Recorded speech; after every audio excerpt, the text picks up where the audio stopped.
السلام عليكم ورحمة الله وبركاته. عاملين ايه النهاردة؟ هنعمل وصفة مكرونة، نعمل نجرسكو، بس هنعملها بالفراخ طبعا، وهنعملها كمان بالخضار. بصوا طعمها حلو قوي قوي قوي، يعني لو قعدت اقول لكم طعمها حلو ازاي مش هقدر اوصف لكم بجد. خطيرة جدا. تعالوا نبتدي الفيديو بتاعنا بالصلاة على الرسول عليه افضل الصلاة والسلام، ونسمي الله ونبتدي الوصفة بتاعتنا. بصوا اول حاجه كده هنجيب انا كان عندي نص فرخه في الفريزر، فطلعته وخليته من العظم، واخدت الصدور قطعتها شرايح صغيره زي ما انتم شايفين كده. وهعمل بيها، لو عندك بقى انت صدور مخليه اعملي بيها، عندك شرايح بانيه قطعيها برضو واعملي بيها، مفيش حاجه هتقولك لا. فقطعتها، وطبعا غسلتها وحطيتها في مصفى، صفت الميه اللي فيها خالص، وبعد كده ضفت في الطاسه او الحله اللي هتعملي فيها ايا كان، ضفت كده شويه من الزيت، وبعد كده على نار عاليه نزلت بالفراخ علشان تاخد صدمه وما تنزلش معايا ميه خالص. شايفين مفيش نقطه ميه نزلت من الفراخ خالص في قلب الطاسه.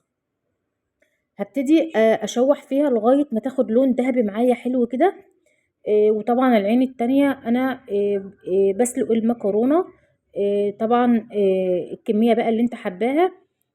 المكرونة اللي انا هعملها مكرونة قلم، ممكن تعملي مكرونة شرايط، ممكن تعملي مكرونة سباكيتي، اللي انت حباه المكرونة اللي انت حباها اعمليها. انا بصراحة هعمل بمكرونة قلم، فانا هعمل الوصفة النهاردة بالمكرونة القلم، انت زي ما انت حابة اعمليها. انا هبتدي بقى اشوح الفراخ زي ما قلت لكم كده، ده صدور، هشوحها كويس لما تاخد لون ذهبي حلو كده. لو انا كلامي كتير معاكم في الفيديو عرفوني اقلل من كلامي شويه علشان محدش برضو يتضايق مني.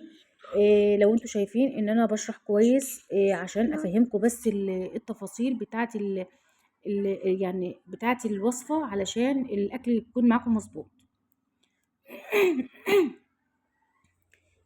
ضفت بقى هنا يعني حوالي 3 فصوص كده من الثوم مهروسين، بعد ما الفراخ اتشوحت كويس واخدت لون دهبي زي ما انتوا شايفين كده. شايفين ما نزلتش معايا نقطة مية، اهم حاجة الفراخ ما تنزلش معاكم مية خالص. هضيف بقى رشة من الفلفل الاسود، وهضيف كمان شوية من بهارات الفراخ، وزي ما قلت لكم فصين كده 3 فصوص كده من الثوم مهروسين، وشوحتهم مع الفراخ لغاية ما ريحتهم طلعت كده وفحفحت الريحة كانت طالعة. بصوا حلوة قوي قوي قوي. وهضيف كمان رشة من البابريكا. وطبعا الملح هنضيف الملح، نظبط الملح بتاعنا علشان المكرونه لا تكون لا دلعه ولا حادقه، وتكون معاكم مظبوطه. هشوح بقى كده الكلام ده التوابل مع الفراخ كده. شايفين لون الفراخ حلو جدا.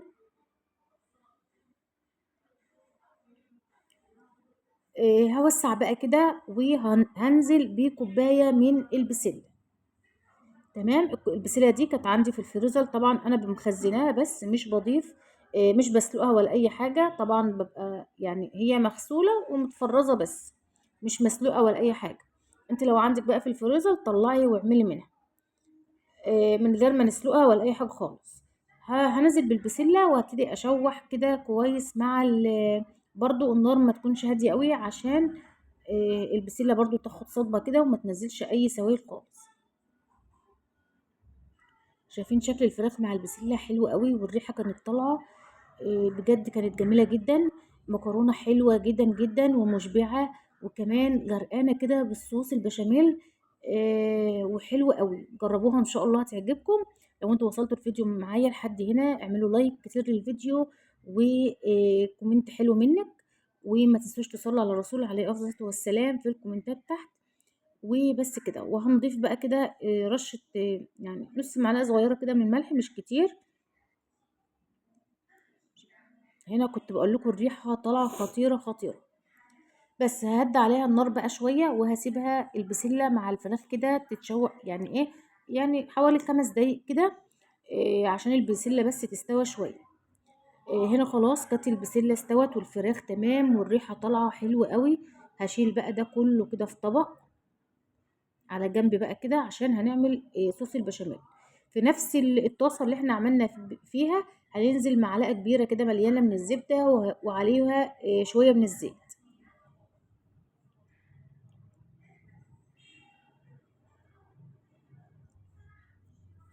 انا هعمل 5 كوبايات حليب.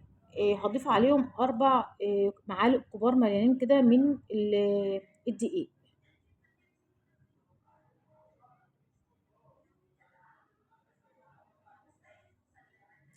تمام. يبقى هضيف معلقه زبده كبيره، لو ما عندكش زبده مفيش مشكله، ما تحمليش الهم، ضيفي الموجود عندك زيت او سمنه. لو ما فيش عندك سمنه كمان ضيفي زيت بس، مش هتقولك لا. الموجود عندك اشتغلي بيه، ما توقفيش نفسك على حاجه ابدا. ضفت بقى كده ال4 معالق كبار مليانين من الدقيق. الحليب معايا هنا 5 كوبايات حليب، لو هنضيف كيلو حليب بس 4 كوبايات حليب، يبقى هنضيف 3 معالق كبار مليانين من الدقيق. بس هشم ريحة الدقيق كده طالعة، وهنزل على طول بالحليب. هننزل بقى كده بالحليب كده وهنقلب.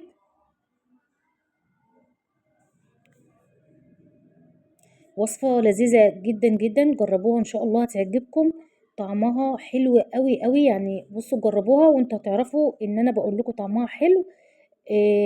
مش بضحك عليكم، طعمها بجد حلو جدا، هتعجبكم وهتعجب كمان ولادكم. جربوها ان شاء الله. هضيف بقى خلاص كده، انا ضفت الحليب، هنزل برش من الفلفل الاسود، وكمان هنضيف ملح، هنظبط الملح كده بتاع البشاميل. وهضيف كمان بقى الاساسي بقى، ضيفي كمان رشة من جوز الطيب، دي هتنقلك طعم المكرونة في حتة تانية خالص، بتخلي طعم البشاميل تحفة قوي. فرشة كده بالمبشرة كده، عندك واحدة من جوز الطيب، بشرة كده منها بتنقل البشاميل، بصوا خطيرة. هقلب بقى كده كويس، هنفضل بقى طبعا مستمرين في التقليب عشان البشاميل ما يكلكعش. آه، وهنضيف كمان مكعب مرق، مكعب واحد بس كده من المرق، بيدي طعم حلو قوي للبشاميل برضو.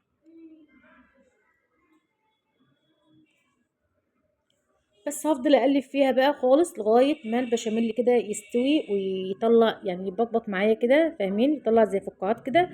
ومش عشان نسيبه يغلي كتير على النار عشان ما يتقلش قوي، انا عايزاه صوص خفيف حلو قوي كده، ما يكونش لا خفيف قوي ولا يكون تقيل قوي. هتشوفوا السمك بتاعه دلوقتي. وده طريقتي في البشاميل دايما، مش بحبه تقيل ابدا.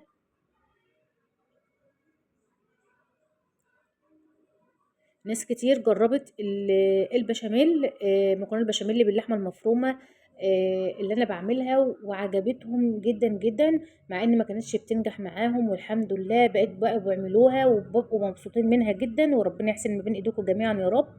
جربوا بقى النجريسكو على طريقتي، وان شاء الله هتعجبكم جدا ومش هتبطلوا تعملوها.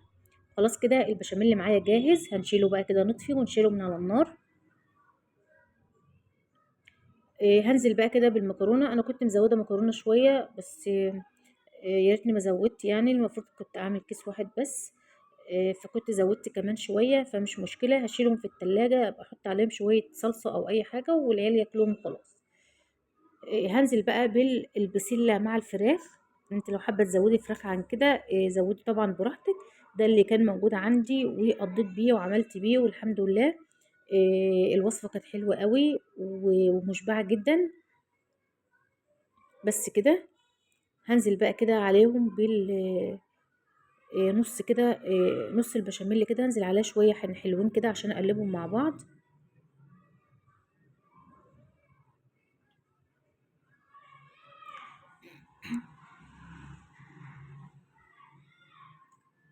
اقلب بقى كده المكرونه مع الفراخ مع البسله مع البشاميل، تقليبه حلوه كده، وبعد كده هسويها وانزل ببقيه البشاميل كله على الوش. على فكره ممكن ما تدخلوهاش الفرن، ممكن تعملوا الوصفه كده وتنزلوا بالبشاميل وتتاكل كده حلوه جدا جدا، من غير ما تدخلوها الفرن ولا اي حاجه، طبعا بتبقى جميله. هسوي بس كده المكرونه، هنزل بقى ببقية كمية البشاميل كده على الوش.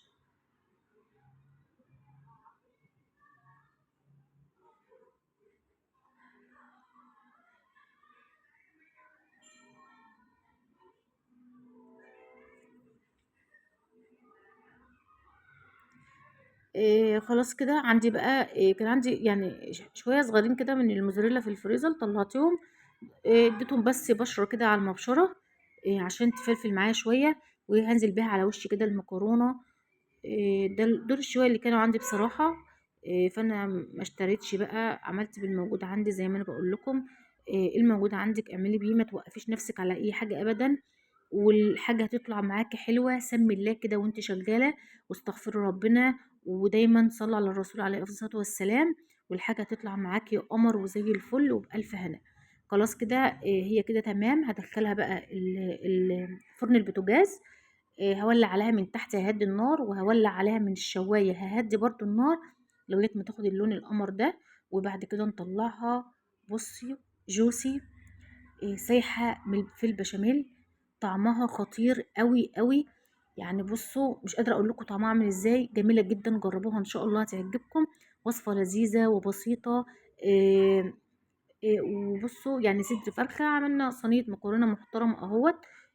ل غدوة حلوة وكمان مشبعة. جرّبوها هتعجبكم جدًا وهتعجب كمان ولادكم. بس كده البسلة طعمها حلو أوي، أوي في الوصفة. ما تعملهاش من غير البسلة، بجد بتفرق جدًا في الطعم.